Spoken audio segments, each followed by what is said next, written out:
Hello everyone, welcome back to Checkmate with Blake, and in this video I'm going to teach you guys how to play the Jobava London to win more chess games and to improve your elo. The Jobava London is a very fun opening to play. It's a very solid opening but presents many attacking opportunities and is a slight variation of the London system that has more attacking opportunities for you and will have some very fun games that you can play. It's very simple to understand, and in this video I'm going to be talking about the theory of the Jobava London. I'm going to be talking about the moves you need to know and how you can use it to win more games.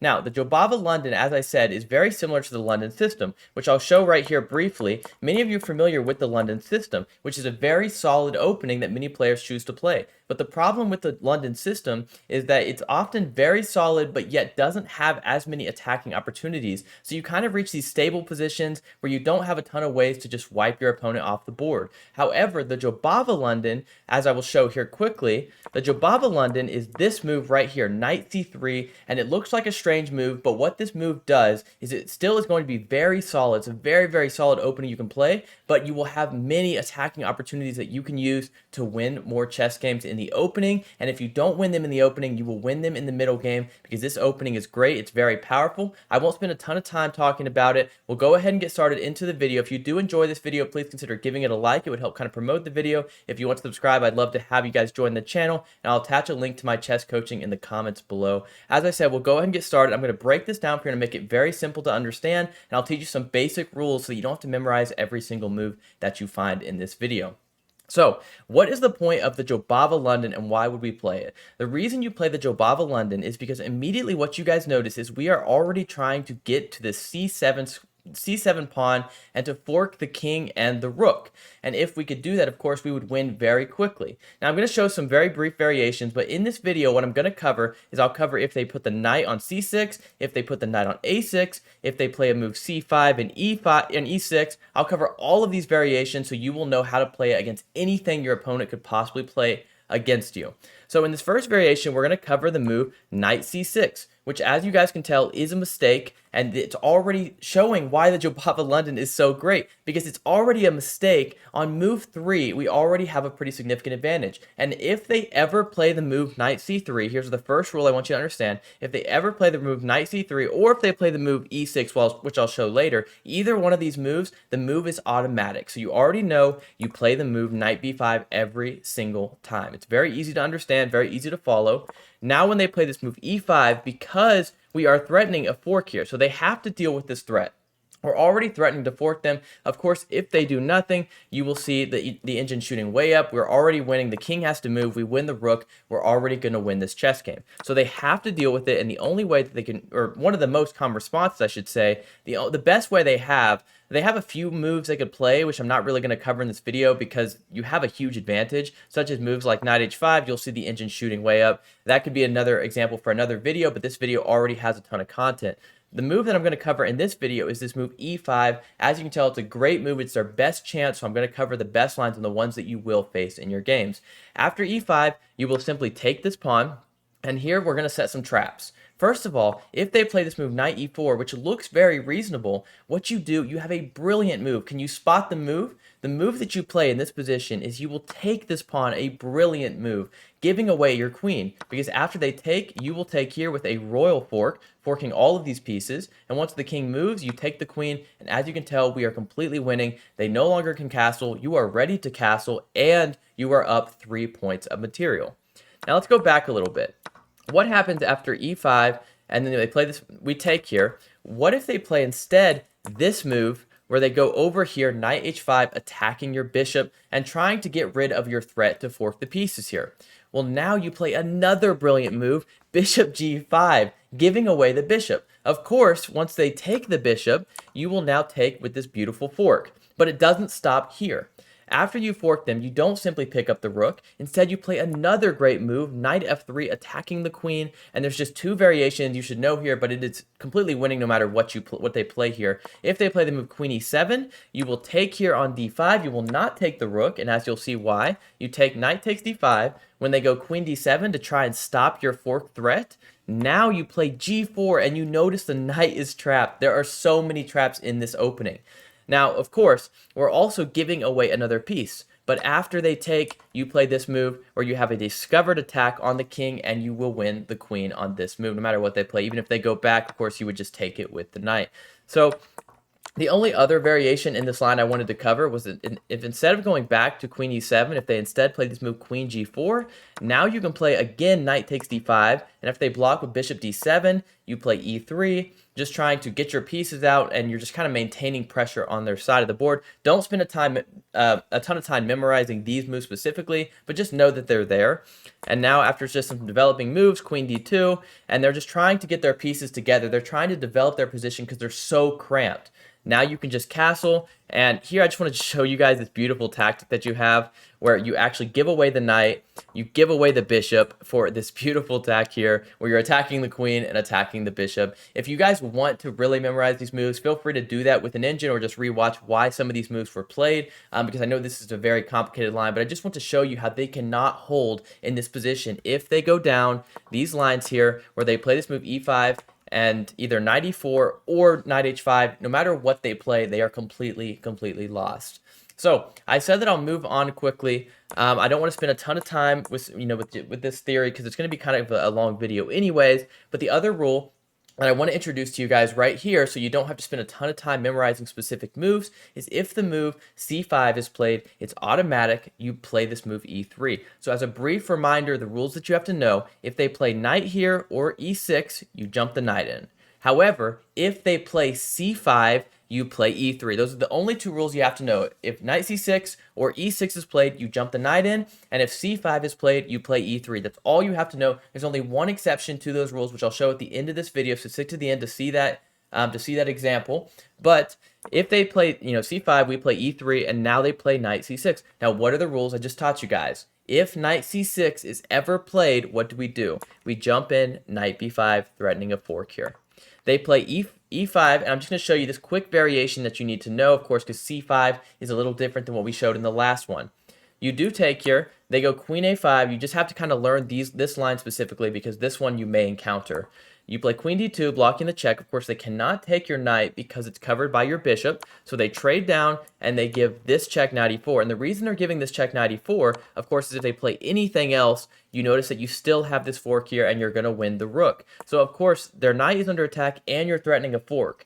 So they have to play this move knight e4. You just go back covering your own pawn. And after they play g5, they're trying to get rid of your tactics. I know this seems maybe a little advanced, but the reason that they're playing g5 is, of course, they want to stop this tactic or at least maybe try to win two pieces. But what you do is you give this check anyways, and then you take the rook. And whenever they play this move here, you don't simply capture back. You play pawn f3. They go away, you attack the knight again, they go away, and you play rook d1. And the point behind rook d1 is if they capture here, you're just going to keep pushing this knight away, and you're going to take here. Again, you don't have to memorize each of these specific lines. You can just see that we're completely winning here, and I'm trying to just illustrate how you have so many attacking opportunities in this opening. Let's go on to another example, but this one we're going to be talking about e6 lines. And what did I tell you guys? When they play the move e6, first of all, when they play c5, we play e3. Now, when they play e6, we jump in. Now, this is what you'll probably encounter to be maybe the main line within this opening. So pay attention to this line. When they play knight a6, a great move to stop our attack. And I'm trying to play some of their best moves to show you guys how you're crushing no matter what they play. Now you play c3. Whenever they go knight a6, you just play c3. Now when they attack your knight, you don't simply move the knight away, but you instead reinforce it with this move pawn a4. Because if they were to capture it, notice our pawn is protected, we're attacking the knight, and we have an open file for our rook, so we are completely winning in this position. Of course, actually, it says to take with the bishop is even better. I guess that makes a lot of sense, too, because, of course, we're threatening now also to take here and mess up their structure. Of course, the best move is probably something like knight f3. You don't need really to memorize these specific lines, but, of course, this is obviously clear why we are completely winning. But let's go back here. If they don't take our knight here and instead develop bishop e7, you play knight f3, and after castles, bishop d3, again, don't memorize these specific lines, And here's just kind of the end of this example. I just want to show you guys, it says this is a miss, but I think this is the most practical way to play. Of course, it wants you to actually strike with h4 and attacking the king, but I don't think you guys should concern yourselves with those specific moves, because of course, if you just castle, you still have a pretty reasonable advantage. Let's say they push you away, and this position is very easy to play for white and difficult to play for black, which is the point I want to illustrate here. Of course, we have a knight that's currently threatening all of these attacks and tactics on their side of the board. We also have our pieces looking at the queen or at the king side here, and we're ready to just put our pieces in the center of the board and to attack this king side, which is now going to bring on to some of the points I want to talk about, which is some of the theory within this opening.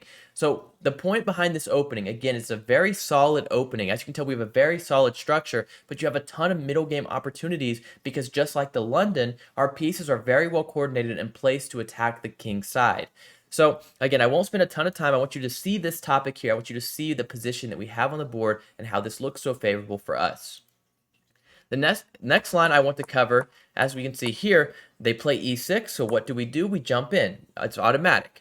e6 is played, we jump in. Now they play knight a6, and we play knight f3, c6, and knight c3. This is just a variation I want you to know, just an idea, I guess I should say, I want you to know. Because a lot of players, including myself, when I play against the London or the Jobava, I like to play these moves like bishop d6 to immediately contest your strong bishop. Now here I want to present two opportunities to you.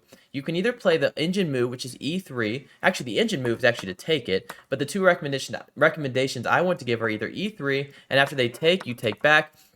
They castle, you take here, and you castle, and this is a very solid position for you. Or the other opportunity that you could play is rather than e3, just dropping your bishop back. It's a very common idea where you encourage them to take, because after they take, you take back with the open file, and if they were to castle here, what you'll briefly see is after just a few developing moves here, let's just say some random moves, you're going to build a very strong attack on this pawn here. Of course, this isn't the best move. I'm just trying to illustrate the concept that if you have the open file, you're going to have some great attacking opportunities. We'll go on again, and this one I want to show another variation. Again, what do we do with c5? We play e3. It's automatic. Now they play a6. This is a very common response that you're going to find to the Jobava because people hate playing against it, so they think, I'm just going to play a3 and stop this knight b5 attack. However, the problem with playing a move like a6, what do you do when someone attacks you on the flank side of the board? You attack in the center. So now you play knight f3, just developing your pieces. You take here, and what you're going to notice, this is very favorable. If you could get this position, you will win so many chess games. You're just developing your pieces, putting them in the center of the board, and now you break for e4. And you're breaking for e4 because after this series of trades, you'll notice our bishops are looking at that side of the board. They're looking at the king side. They're well placed. They're really dominating the entire board here. And even if they trade the queens, now you have an open file for your rook. So your rook is amazing. Your bishops are amazing. And if we flip the board to look at black's perspective, they're kind of struggling because they can't even develop their bishop without it being captured here. So they're going to struggle to develop. Meanwhile, you're just going to put your pieces on good squares, and you're going to simply win the chess game. The last thing I want to cover is actually the exception to the rules. As I said, if you made it this far in the video, you'll finally learn the exception to the knight c6 or e6. You don't simply play knight b5 in this one scenario. In this one scenario, if people try to stop the Jobava London system by playing this move knight a6, which is a big inaccuracy, but it's very common because people want to stop this whole idea, and they know, I want my knight here anyways, and now when he jumps in, obviously you can tell that move would be effective because now this knight is covered and we cannot simply capture it. But here's the exception to the rule. If they play knight a6, you simply play e3.